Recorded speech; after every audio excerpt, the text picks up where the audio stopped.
The black town car idled outside her apartment for 11 minutes before Josephine Delacroix noticed it.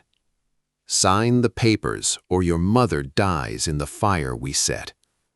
The note had been slipped under her door at 2 a.m., and now, 12 hours later, she stood in Salvatore Rienzi's penthouse office, holding a pen over a document that would hand her boss's empire to the men who wanted him dead.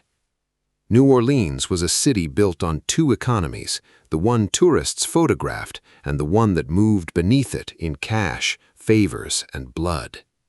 The Rienzi family ran the second one and had for 3 generations, quietly laundering money through a chain of restaurants, shipping contracts, and construction firms that stretched from the Garden District to the port. Josephine Delacroix was 31 years old, wore a size 20, and had spent the last 6 years as the family's forensic accountant, a job title that meant nothing to outsiders and everything to Salvatore Rienzi. She wasn't beautiful in the way the women who orbited him were beautiful, all collarbones and silence. She was soft everywhere, loud when she needed to be, and she kept her curly dark hair pinned up with a pencil because she was always mid-calculation.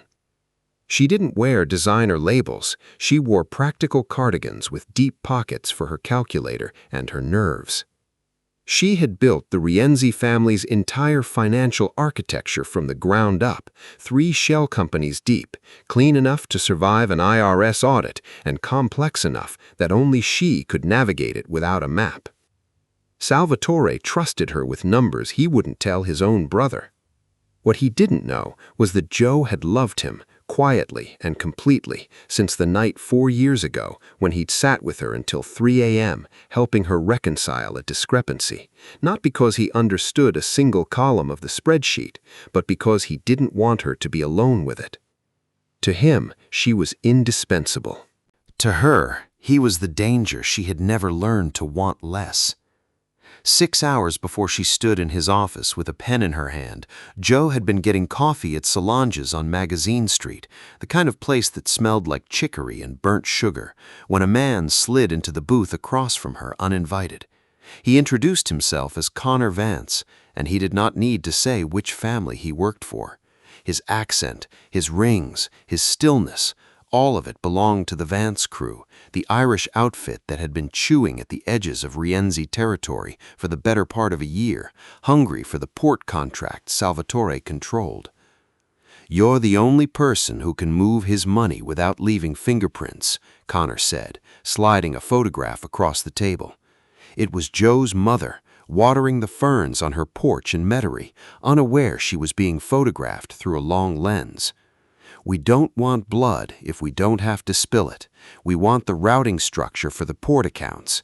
You give us that, and your mother keeps watering her ferns for another 30 years. Joe's hands had gone cold around her coffee cup. "I don't have access to that from outside the building." "Then get inside the building," Connor said, sliding a second photo across, this one of Joe's mother's house at night, a red dot from a laser sight resting just above the porch light. "You have until 6 o'clock. Sign the transfer authorization, walk away clean, or we walk in." She had 11 hours to save her mother's life and betray the only man who had ever looked at her like she mattered. At 5:40 p.m., Joe sat in the marble-floored reception outside Salvatore's office, the transfer authorization folded into a manila envelope in her lap, her heart going so hard she could feel it in her teeth. The document would route the port shipment schedules and the offshore account numbers directly into a dummy corporation Connor's people controlled. It would look, to anyone who checked, like a routine subcontractor payment. It would take the Vance crew 4 hours to drain everything Salvatore had built. She had told herself all afternoon that there had to be another way. She had run the numbers on going to the police, on running, on calling Salvatore's brother instead. Every path ended with her mother dead by nightfall. There was only one door left, and it was the one in front of her. She knocked twice, the old signal, and let herself into Salvatore's office. He was standing at the window that overlooked the river, jacket off, sleeves rolled to the forearm, a man who looked like he belonged on the cover of a magazine about power rather than in the middle of a war he hadn't started. He turned when he heard her, and something in his face softened the way it only did for her. "Tell me you found the discrepancy in the Baton Rouge account," he said. "I need good news today." "I need to give you this," Joe said, and her voice came out smaller than she wanted it to. She set the envelope on his desk. Salvatore didn't reach for it right away. He looked at her face first, the way he always did, cataloging. He noticed the tremor in her fingers before she could hide them behind her back. "Joe, what is this?" "It's my resignation," she lied, effective immediately. "I need to step away from the business, Salvatore. It's gotten to be too much." He opened the envelope anyway, slower than she wanted, and read the 2 lines she'd typed to disguise the authorization as a resignation letter beneath it, the routing codes hidden in a footer she'd formatted to look like a signature block. His eyes moved down the page once, then they moved down it again, more slowly, and Joe watched the exact moment his expression went from confused to lethally calm. "This isn't a resignation letter," he said quietly. "This is our port routing structure. You're trying to hand the Vance crew the keys to everything I have." "Salvatore, please." "Who has your mother?" It wasn't a question. He set the envelope down with a precision that frightened her more than shouting would have. "Don't lie to me twice in one conversation, Josephine. Who has your mother?" Her composure broke. "Connor Vance. He has men outside her house right now, a laser sight on her porch. He said if I didn't sign by 6, they'd—" Her voice cracked. "I didn't have a choice. I was going to give them what they wanted and then disappear so you'd never know it was me." Salvatore crossed the room in 4 strides and gripped her shoulders, not gently, but not cruelly either, the grip of a man holding on to something he refused to let slip through his hands. "You were going to burn 6 years of trust and hand my empire to the men trying to kill my brother, and you weren't even going to tell me why." "I was trying to save her." "I know," he said, and the fury in his voice cracked into something raw. "I know, and that is exactly why you should have come to me the second Vance sat down across from you at that coffee shop, because I would have had men at your mother's house before he finished his sentence." He pulled his phone from his pocket, hit a single contact, and said 4 words into it. "Metairie, now, go." He hung up without waiting for confirmation. "You already?" "I've had a car watching your mother's house since Vance's people started circling the port 2 months ago," Salvatore said, his hands sliding from her shoulders to cup her face, thumbs brushing under her eyes where tears had started without her permission. "I protect what's mine, Josephine, and you have been mine since the night I found you asleep on top of a ledger with a highlighter still in your hand and decided I would burn this city down before I let anyone take you from it." "You knew," Joe whispered. "You knew I was going to betray you, and you're not even angry." "I am furious," Salvatore said, his forehead dropping to rest against hers, his breath unsteady in a way she had never once seen from him in 6 years. "I am furious that you thought for 1 second you had to carry this alone. I am furious that Connor Vance thought he could put a rifle sight on a 60-year-old woman's porch and walk away from it breathing. But I am not angry at you. I will never be angry at you for trying to save the people you love." The office phone rang, sharp and jarring.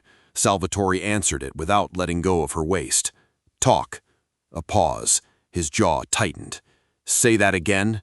Another pause, longer this time, and Joe watched the color drain slightly from his face, the first crack of real fear she had ever seen in him. "Get everyone off the 3rd floor, now." He hung up and looked at her, and the tenderness from 30 seconds earlier had been replaced by something sharper. That was building security. Someone deactivated the mag locks on the freight elevator 4 minutes ago. Vance isn't waiting on your signature. He's already inside. The words had barely left his mouth when the window behind him spiderwebbed with a deafening crack, a rifle round punching through the reinforced glass exactly where his head had been a half-second before. Salvatore moved on pure instinct, tackling Jo to the floor and covering her body with his own, as a second round tore through the leather-bound ledgers, sending leather-bound ledgers raining down around them. "Someone gave them the angle on this office," Salvatore shouted over the building's alarm, which had begun shrieking through the floor. "That shot came from the Compton building across the street. Someone with access to our floor plans fed them the sight line." Joe's mind, even flooded with adrenaline, snapped instantly into the shape it knew best, a problem to be solved. Only 4 people had the updated floor plans after the renovation: you, me, your brother, and Danny Reyes in security. Her stomach turned over.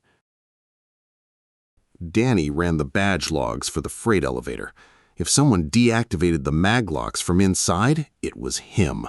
Salvatore's face went to stone. Danny's been with this family for 9 years. Danny's been sleeping with Connor Vance's sister for the last 6 months, Joe said, the pieces clicking together with sickening speed. I flagged an unusual pattern in his expense account in March, dinners at a restaurant in the Irish Channel every Tuesday. I thought it was an affair. I didn't think it was this. Another round of gunfire erupted, closer this time, from somewhere inside the building rather than across the street. Boots pounded down the hallway outside the office. Salvatore hauled Joe up by the arm, pulling his weapon from the holster at his hip in the same motion. "The emergency stairwell will put us straight into whoever's coming up from the lobby. We need another way down." "The old dumbwaiter shaft," Joe said instantly, "from the Prohibition renovation. It runs from this floor straight to the wine cellar. Nobody remembers it's there because it's not on any digital floor plan. It's only in the physical blueprints in the archive room, and I'm the only one who's actually read them cover to cover because I was bored during a compliance audit 2 years ago." Salvatore looked at her for exactly 1 second, something fierce and disbelieving flashing across his face, and then he was moving, pulling her toward the hidden panel behind his bookshelf. "Has anyone ever told you," he said, wrenching the panel open to reveal a narrow service door, "that you are the most terrifying person in this building? Focus, Salvatore." The emergency dumbwaiter shaft was barely wide enough for Joe's shoulders, a metal box on a pulley system that hadn't been serviced since the building's last renovation. And for 1 horrible second, as Salvatore forced the mechanism to life, she was certain it would simply refuse to hold her weight. It groaned, shuddered, and began its slow, grinding descent anyway, carrying them down through the walls of the building while gunfire echoed somewhere above. They dropped into the wine cellar in near total darkness, the air thick with the smell of oak barrels and old stone. Salvatore pulled a flashlight from his jacket, sweeping it across the room, then froze as the beam caught movement near the cellar's loading door. 2 of Connor Vance's men, expecting exactly this exit, weapons already raised. Salvatore fired twice before either man could get a shot off, both rounds finding their marks with a precision that made Joe's stomach lurch. The men dropped. The cellar went silent, except for her own ragged breathing. "There's a 3rd exit," Joe said, her voice shaking but steady enough to be useful. "The old coal chute. It comes out in the alley behind the restaurant next door. It's not on any modern plan either." She was already moving toward it, years of obsessive archive reading, paying off in a way she'd never imagined it would. They emerged into the humid dark of the alley just as sirens began rising in the distance, and Salvatore pulled her against the brick wall, both of them breathing hard, his body a solid shield between her and the street. "Vance wanted the port routing information because he thinks it's the only way into my accounts," he said quietly, thinking out loud in the way she recognized from 100 late nights over spreadsheets. "If Danny's been feeding him information for months, he already knows my accounts are clean on paper. He's not here for money anymore. He's here to make sure I don't survive the night to reroute anything." Then we don't run. We use what he thinks he doesn't know. He thinks I panicked and signed under duress. He doesn't know I built 3 ghost accounts under the shell structure specifically for a night like this. Accounts that look identical to the real ones on any surface-level breach. If Danny gets him access tonight, he'll drain accounts that don't exist, and I'll have a live trace on every device that touches them. Salvatore stared at her in the dim alley light, blood on his shirt cuff, gun still in his hand, and something in his expression cracked open into pure, stunned admiration. You built decoy accounts 6 years ago, in case a night like this ever happened. I told you I was thorough, Joe said. Now give me your phone. I need to activate the trap before Danny gets Vance anywhere near the real numbers. Salvatore handed it over without a word of protest, something he had never once done in 6 years of arguing with her over spending authorizations. Somewhere above them, the wail of a second alarm joined the first, and a helicopter spotlight swept briefly across the mouth of the alley before moving on. They had minutes, not hours, and both of them knew it. "Talk me through it while you work," Salvatore said quietly, crouching beside her, his eyes never leaving the mouth of the alley. "If this fails, I need to know how to finish it myself." "It won't fail," Joe said, and for the first time all night, she believed her own words completely.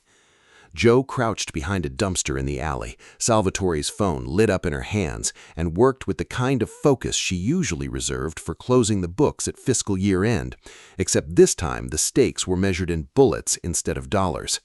She rerouted the decoy accounts to trigger a silent alert the moment anyone attempted a withdrawal, and she pushed a fake confirmation screen live that would show Connor Vance exactly the balance he expected to see, right up until the money he thought he was stealing vanished into an account only she could trace.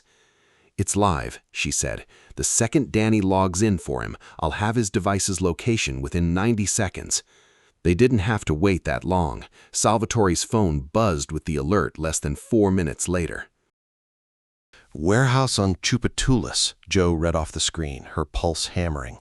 "That's a Vance property. That's where they're hitting the transfer." Salvatore was already moving, pulling her along the alley toward a parked sedan that clearly belonged to someone he knew, hot-wiring the ignition with the casual competence of a man who had done far worse things in far worse clothes. "You're staying in the car," he said, not looking at her as he pulled out into the street.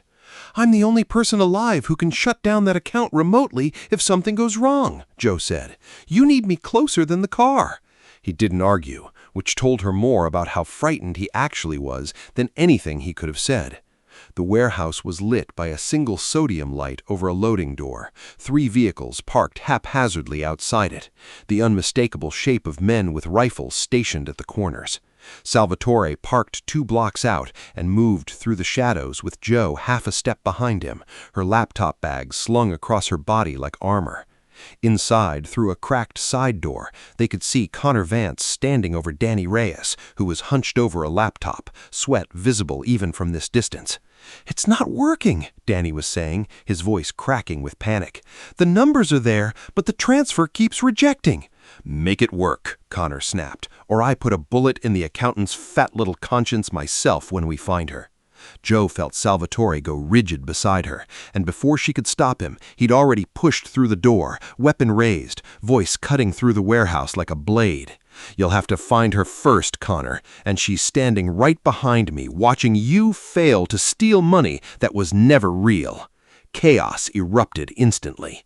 Vance's men spun toward the door, but Joe, dropping to her knees behind a stack of pallets with the laptop already open, hit the final key in her sequence, and every screen in the warehouse, Danny's laptop included, flooded with a single red message: "Transaction flagged. Federal monitoring active." Danny scrambled backward from the laptop like it had caught fire, and in the half-second of confusion that bought, Salvatore closed the distance and put Connor Vance on the ground with a single brutal strike before the man could raise his weapon. The gunfight that followed was short and vicious. Salvatore's men, alerted the moment Joe's trace pinged the warehouse location, pouring in through the loading door within minutes. When it was over, Connor Vance was zip-tied and bleeding on the concrete floor. Danny Reyes was sobbing an apology no one was interested in hearing, and Joe was still crouched behind the pallets, laptop clutched to her chest, shaking. Salvatore found her there, holstering his weapon, and dropped to his knees in front of her without a shred of the composure he wore for the rest of the world. "Are you hurt?" he said, hands moving over her arms, her face, checking for injuries she didn't have. "Tell me you're not hurt." "I'm okay," Joe breathed. "I'm okay, Salvatore." He pulled her into his chest so hard the laptop nearly slipped from her hands, and he held her there among the wreckage of a war that had ended in less than an hour, his heart hammering against her ear. "You built decoy accounts 6 years ago," he murmured into her hair, disbelief and love tangled together in his voice. "You have been protecting this family since before I knew how much I needed you to." 3 days later, the Rienzi family held its annual gala at the restored ballroom on St. Charles Avenue, the kind of event that drew every boss, banker, and judge in the city under the pretense of charity. Joe stood at the edge of the room in a deep burgundy gown that fit every curve of her body instead of hiding it, something Salvatore had commissioned the morning after the warehouse, informing the designer in no uncertain terms that his fiancée would not be squeezed into anyone else's idea of a proper shape. Fiancé.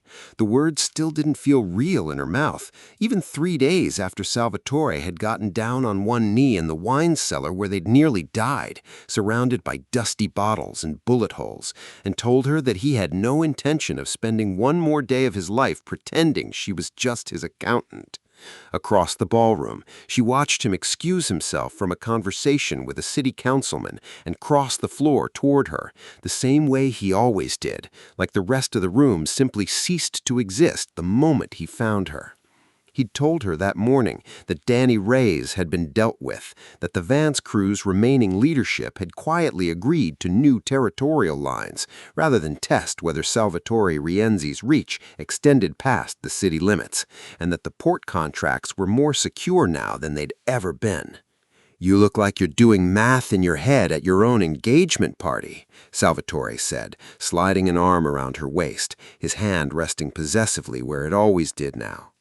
"I'm recalculating the insurance premium on that warehouse," Joe admitted. "The structural damage alone is going to—" He silenced her with a kiss that made the nearest cluster of guests very deliberately look elsewhere, and when he pulled back, his forehead resting against hers, he said the words loud enough for the room to hear. "Everyone in this city is going to know exactly who runs the numbers behind everything I own and exactly who I intend to spend the rest of my life protecting. No more hiding in the back office, Josephine. You sit beside me. You wear my ring." And if anyone in this room ever makes you feel like you have to shrink yourself again, they will answer to me personally. Joe laughed, tears threatening at the corners of her eyes, and pulled him down for another kiss, right there in the middle of the ballroom, in front of the whole watching city. She had walked into his office 6 years ago as an anonymous number cruncher nobody bothered to notice.